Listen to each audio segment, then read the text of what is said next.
Stepping out of your comfort zone is no easy feat, and I think a lot of us can relate to having a dream that we want to pursue, something that has been a goal of ours for a long period of time that lives solely in our heads because we're afraid to take any steps to actually pursue it. My guest today is someone who has had the courage to push that fear aside and pursue his own passion. And we're going to be diving into what that journey has been like for him, what obstacles he's faced along the way, and what advice he might have for someone in a similar position. If you're hearing what I'm saying right now and it's resonating with you, if you have a dream, if you have a passion, if you have a goal that you are wanting to pursue, and you've only ever let it reside inside your head, this episode's for you. You're not going to want to miss this interview. Welcome to the Mindset Gym podcast, where we exercise your way of thinking to help unlock your hidden potential. I'm your host, Emily Irwin, a registered nurse and holistic nutritionist with a passion for all things health, fitness, and personal development. All right, let's get into it.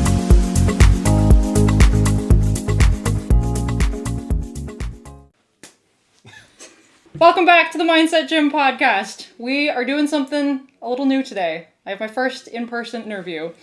I would like to welcome a good friend of mine and comedian, Carter Allen, to the podcast. Hello. Thank you for coming. Thank you for having me. So if you want to start by telling us a little bit about yourself and a little bit about how you got started in comedy. Sure. So I was born here in Ottawa, but moved to Belleville when I was about 4 and then grew up there. But I've always loved stand-up. I saw more comedians before I saw concerts. I saw people like John Pinette, Jeremy Hotz, Sean Majunder, Sebastian Maniscalco, which was one of my favorites. I saw him in Toronto. And those are how I base my own comedy. But I always wanted to do comedy because of them, because they were always storytellers.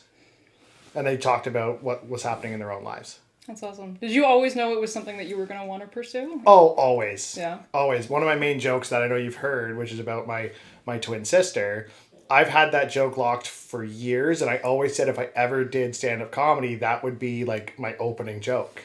And it stands true to this day. Yeah, it is. Can't confirm. Was there anyone that kind of inspired you to actually like take the leap and take that to something that you're actually going to start doing?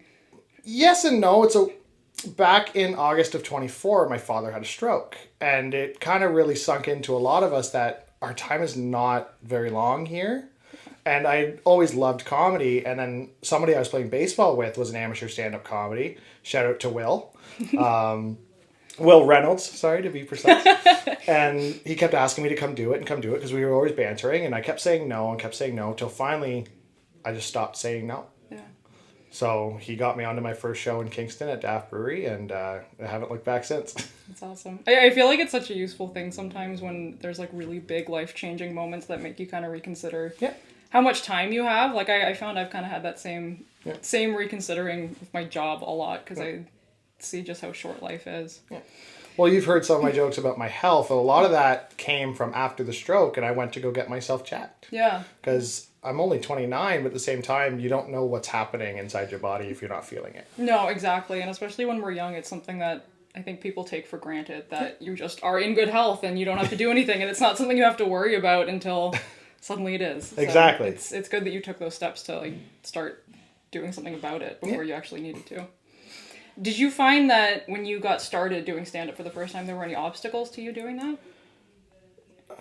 Because I got asked to do it, it made it a little easier. The anxiety was huge. I remember the first day of my show, I was driving by the venue while I was working at like 12 o'clock. The show wasn't until 8.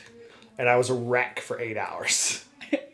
And then I got to the venue at about 7 and down to drink because I was like, I'm not going to make it through. And I still have those. Like, as you've been to many of my shows, you've ridden with me to a couple of the shows. Yeah. You know I'm very quiet. Gotta get in the right headspace. Don't talk very much, which is very not me. No. As I like to be funny. I like to have fun. I like to laugh around. But when showtime comes, I'm sitting there. I'm just running it through my head for a couple hours. I feel like I would do the same thing. Like, I think anytime I've been in a situation where I know I have something coming up that's like really, really nerve-wracking, I'm just like tunnel vision on that thing for the whole day. I can't focus on anything else. Yeah. Going into it, like the first time stepping on stage, all of those nerves, what was your biggest fear going into something like that? I feared no one was going to laugh. I spent my life wanting to make people laugh. It's just makes me happy. And I was worried that my jokes weren't going to land. I was like, what if no one thinks I'm funny? What if I'm just standing there for 7 minutes And nobody's and laughing. no one's doing anything? So that was a big fear. And I got lucky. I got a lot of laughs the first night. Helps a lot. It takes the nerves off. Has there been anything that you've done to kind of help with anxiety and nerves going into the shows? A lot of it is, I'm making sure I've rehearsed and I have it down to how I want to say it. So when I get on stage, I'm not forgetting a joke or forgetting a line or missing a detail that would have made the joke funny. A lot of the time I sit and I listen to music. Yeah. And then, I'll have a drink and I'll relax. And Sarah is also a big help for that. She knows on nights where I'm performing, it's going to be a quiet night until we get there. Yeah, she kind of knows how to, give you your space to be where you need to be before this. She knows. You, because we've been friends for a while, and you've talked very openly about the fact that you have ADHD, and Yes. the fact that you have had many concussions. I think 9, if I'm correct. 9 recorded. 9 recorded. Okay, so a lot either way. I did hit my head today. It might be 10. It might be 10. God. Have you found that, changes from any of those concussions or dealing with ADHD had any impact on how you're able to prepare for the shows and how you're able to show up when you're speaking in front of a crowd? Not too much because I talk about it. And because I'm so open about it, it's not something I try to hide. Yeah. The ADHD can come into it where I'll start a joke and then I'll veer off to another joke for a quick second. And then remember, I need to go back to the original joke. The concussions, I've been able to manage it really well. I do have some memory loss from time to time, and definitely the concussions definitely dig into the anxiety because it's like, what if I just cut it? What if I don't say anything? Mm-hmm. So I don't want to say it gets easier every time, but I know when I'm going to be comfortable and I know when I'm not. Yeah. I've had shows where I've just come off the stage and I just wasn't comfortable tonight. Fair. Yeah. And I've seen that. And I've seen shows where you've gone into it, I think feeling a little bit more comfortable with what you're going to be doing. Yeah. Do you have any rituals, any kind of things that you do every time before you go into a show? Yes. Because of my job being a little wonky with hours, it's always hard, and show times change. But what I like to do is I get home, I'll put on some classic rock, which is one of my favorites, and I'll sit in my room for about 20 minutes and just take a breath, and then I'll rehearse for an hour. Wow. And then I'll try to get something to eat. I usually don't eat. Fair enough. Just too many nerves. I'll try to get something to eat. I'll try to get something to drink. Relax for a little bit longer. Try to visualize in my head. If I know the venue, it helps because I'm able to visualize where I'm on the stage and where I want to be at certain points of the joke. Yeah, true. If you need to move around at all, it's easier to rehearse that. Yeah, I'm a very animated guy. I find it's boring if you're just standing there. Gotta give it some life. Well, it starts to look like I'm having a stroke. So yeah, it's kind of the same. I try to keep it the same, and then I like to always be, they like us there a half hour early. I like to be 45 minutes early. I like to sit and relax and just kind of settle into the place. Settle, have a few minutes to myself while there, so I can do one more kind of overview, and then I'll sit and I'll chat with the comedians for a half hour. Yeah. How was your last show? When's your next show? The one thing I love about the comedy community is everybody talks. Yeah, and nobody wants to see each other fail. No, and something I've noticed, at least in the shows of yours that I've been to, is there's a fairly consistent lineup of the same people, which I'm guessing is probably helpful because you've got people that are kind of a constant that you can go to and communicate with. Exactly. Talking in front of a crowd, doing things like stand-up, it's good practice, I feel like. I obviously haven't done it myself, but I feel like it would be good practice for just communicating in general out in the real world. Do you find that since doing stand-up shows, there's been any impact on, your confidence and how you show up just talking to people in your everyday life? That's a funny one. So I work in sales, as you know, and, a lot of people, you need to have a certain attribute to do well in sales. And a lot of it is just communicating with people and being able to have relationships and everything like that. So when I go on stage, I like to act like I'm building a relationship with somebody, but it definitely has helped with the confidence if I'm going into a one-on-one meeting. Or something like that. It could be a good thing, could be a bad thing. I walk in there knowing I can look this person in the eye. Because if I can look at 5 people, I can look at 20 people, I can look at one single person. Yeah. and deal with whatever issue we're coming with that day. Yeah, it makes that seem a lot more approachable. Yeah. Did you have any nerves or anxiety like that when you first started working in sales? I did, because I went to school for sales and flunked out. I flunked out, because I hate school. Same. But I knew I could make sales, so I wasn't too worried about it. Obviously, at first, especially because I've done a few different kind of sales roles, you're always nervous those first few months because you're not comfortable with what you're selling. You don't know what you're selling. Fair. And a lot of the time, what I have to remind myself is sometimes you're not just selling this product. You're selling the fact that you're going to be able to take care of your customer. You're kind of selling yourself. Yeah. In a way, it doesn't matter what you're selling. But yeah, I feel like the closest thing I could relate that to is when I started working as a nurse. Talking to patients scared the shit out of me. I remember being so nervous the first time I had to talk to a patient. I vomited the morning that I had to go and see her. I was a wreck. I can see that. Trying to talk to my patients. And so yeah, it was kind of this constant process of just, doing it terribly, and then you get a little better, and it's like, oh, okay, this isn't as scary as I thought it was going to be. How scary was it talking to my grandmother? She was good. Not too bad. So you moved to the Ottawa area fairly recently. Yeah. How have you found that transition? Have you found that there's been any impact on, life in general? How you're able to perform for your comedy shows, the venues you're at now that you're here?